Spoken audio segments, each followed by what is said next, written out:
ایک ہمارے عزیز تھے، وہ دبئی سے آئے، انہوں نے کہا تھا یہ فضل صاحب میں یار اپنے بچے کا کروانا چاہتا ہوں، مجھے 1 لاکھ کے قریب سوری 1 کروڑ کے قریب مجھے چاہیے میچورٹی.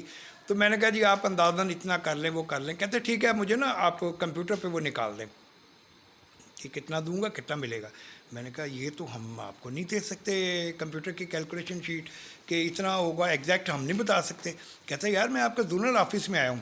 تو میں نے کہا بھائی آپ چاہے ہمارے پرنسپل آفس میں چلے جائیں، کوئی بندہ بھی آپ کو کمپیوٹر پہ یہ نکال کے نہیں دے گا کہ اتنے دیں گے تو اتنا ملے گا، اتنی میچورٹی ہوگی، یہ ہوگا. ہر فگر کے ساتھ، ہر کیلکولیشن کے ساتھ لفظ تقریباً لکھا جاتا ہے، کیونکہ ہماری اماؤنٹ فکس نہیں ہے. اگر یہ فکس ہو جائے تو یہ سود بن جاتا ہے. تو صاحب میں نے اس سے یہ بات کی تو وہ بندہ چھلانگے مارنے لگ گیا، کہتا یار تو میرا بڑا بڑا کنسیپٹ حل کرتا ہے، میں تو سمجھنا سا کہ سود ہے. میں نے کہا بھائی جان سود ہوتا ہے بینک میں جو کیلکولیشن ہوتی ہے نا، آپ اس سے لون لے رہے ہیں اور وہ آپ کو بتاتا ہے اتنا لیں گے اتنا آپ کو دینا پڑے گا، اتنا انٹرسٹ ہوگا، اتنا پرنسپل ہوگا، وہ سود ہے. ہمارا کوئی بھی میچورٹی، کوئی بھی ہمارا کلیم، ڈیتھ کلیم وغیرہ وہ فکس نہیں ہوتا. اس میں ویریشنز ہوتی ہیں بونس کی، کبھی کم ہوتا ہے زیادہ ہوتا ہے، تو ہم لفظ تقریباً استعمال کرتے ہیں، اسی کے کم و بیش ہم وہ ظاہر ہے پالیسی ہولڈر کو دے دیتے ہیں. ہاں یہ ہمارا سود نہیں ہے. ٹھیک ہے. اسی طرح اب ایک اور بات ہے کہ کبھی آپ یہ دیکھیں کہ اسلام جو ہے وہ سلم سے نکلا ہے. سلم کا مطلب ہے سلامتی.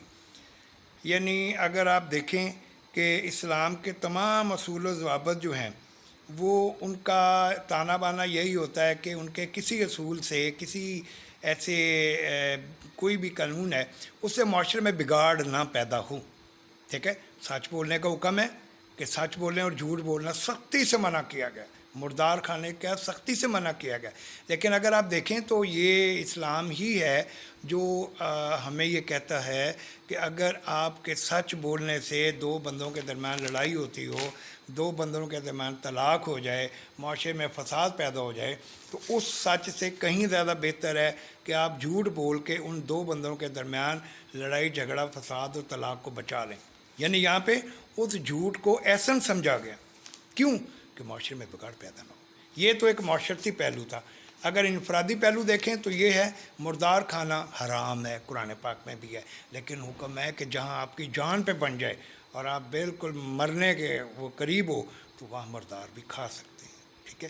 یہ فلیکچویشن جو ہیں، روزہ نہیں رکھا ٹھیک ہے، آپ 60 مسکینوں کو کھانا کھلا دیں. نماز آپ نے ٹھیک ہے نہیں پڑھ سکتے، بیٹھ کے پڑھ لی، اشاروں سے پڑھ لی.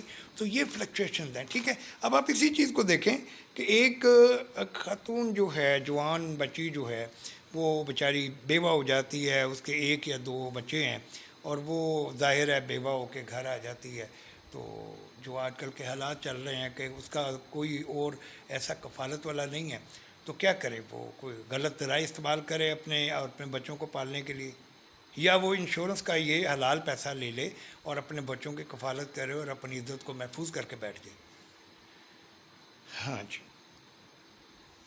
تو یہ کچھ مندرجات تھے. کچھ لوگ صرف وہ کہتے ہیں نا کہ تنقید برائے تنقید، اس میں آ کے کہہ دیتے ہیں یہ حرام ہے.